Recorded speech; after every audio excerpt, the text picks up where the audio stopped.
Have you ever dreamed of being an animal communicator? If not for all animals, for your own?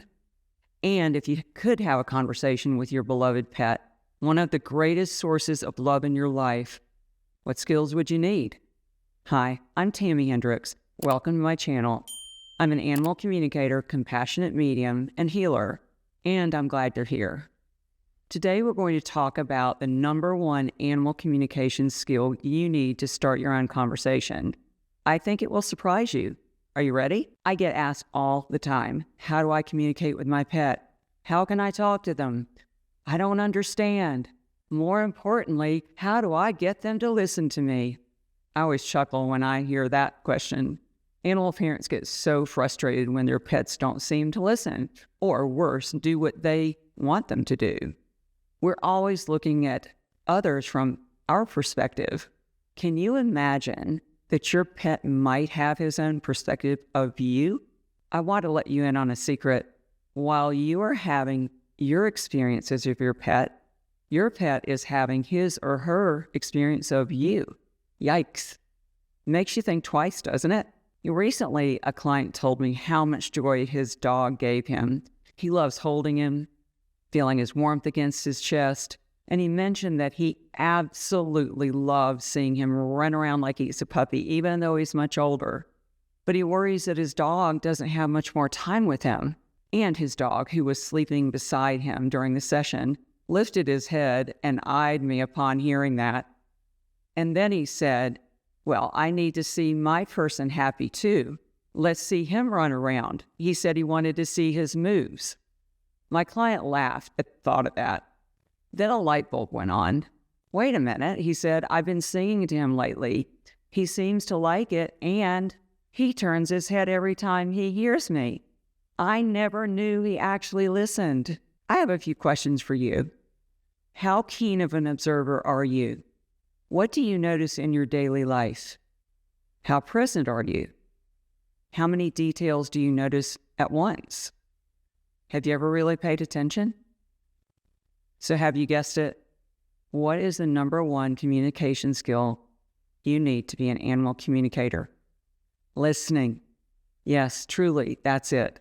To be a good communicator of any kind, you need to be a good listener. Not just with your ears to the words being spoken, but especially in the case of animals, it's a deeper listening. It's a listening from the heart. So, are you a good listener? How do you know? Our pets are the best teachers, for they listen not only with their ears, but with their entire body.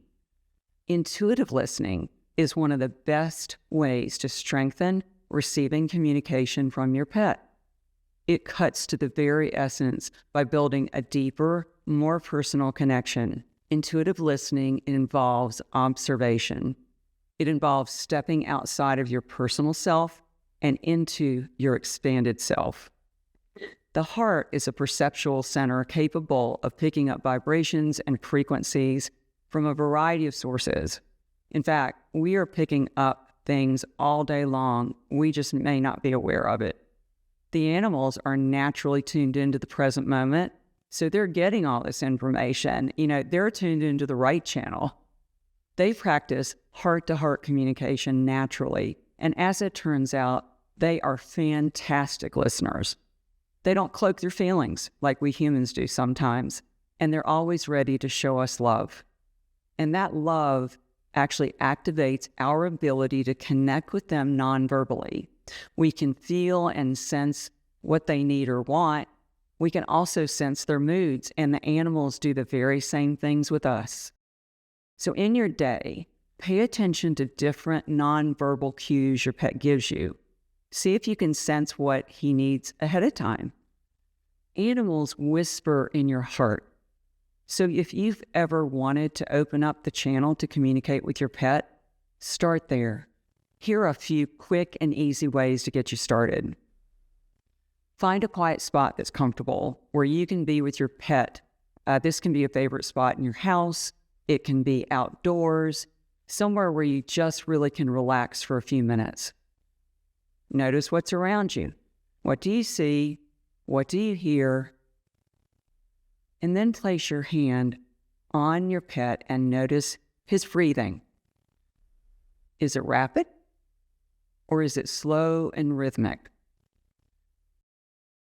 What about yours? See if you can match your breathing rhythm to your pet's. And do that for a minute or two. Then notice how you feel. Is there calmness? Are you peaceful?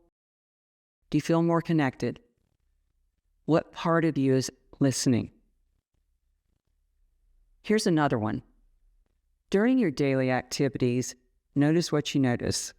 We become so distracted in our daily lives that we barely see anything going on around us. Paying attention is actually listening. For instance, wherever you are now, what do you hear? What do you see? I'd love to hear it in the comments. Usually there are so many different things we notice without even registering it, like birds chirping, the sound of the air conditioner humming, people talking in the distance, perhaps music playing. I'll give you an example. Recently, I was on a walk with an older friend. He was completely engrossed in the story he was sharing. He was actually getting rather worked up over it. We were in a beautiful environment in the mountains, and I could tell he wasn't even noticing. He definitely wasn't present. So I asked him to stop a minute and look around. He looked at me like I was crazy. "What do you want me to see?" he asked. "I don't know," I replied. "You tell me." Because he's a good sport, he started naming some things he saw, but it took him just a minute to focus in. "The trees," he said. I was like, "All right, what else?" "The cars in the area." I was like, "That's good. What else?" So now he's scanning and looking around. He said, "The blue sky." "Okay, what else?" "Clouds." "Is that enough?" he asked. "Good," I said. "Now what do you hear?" By now he was into the game of I Spy. So he said, "Birds. I hear birds." "What else?" I asked. "A plane overhead." Then I watched as he listened even more deeply. I think he forgot I was asking him questions and he really got into it. "I hear water," he said, "like a stream. It's faint, but it's there," he said excitedly. He was quite pleased with himself for his discovery, especially since that stream was not very close. And I was quite pleased his spirit had fully dropped in. When we are consciously bringing ourselves to the present moment, it opens us up to the many subtle cues life is always sharing, just like it did for my friend. Let me walk you through one more practice to open up your communication channel. Close your eyes and drop into your heart space, feeling all the love you have for your pet there. Allow that love to increase and expand outward. You can almost feel it as a pulse, a vibration. It's a really high frequency. Feel your pet there. Now, in the space of that shared love between you, as you feel the warmth and you feel the comfort and you feel your pet's energy there, listen to the heart whispers from your pet. I'd love to hear your comments and what your pet is trying to say. I hope you've gotten something out of this today. I know I've enjoyed it. If so, please like this video. And if you've really gotten something out of this, subscribe to my channel. Next week, I'll be back to share more messages from the animals. You won't want to miss it. See you then.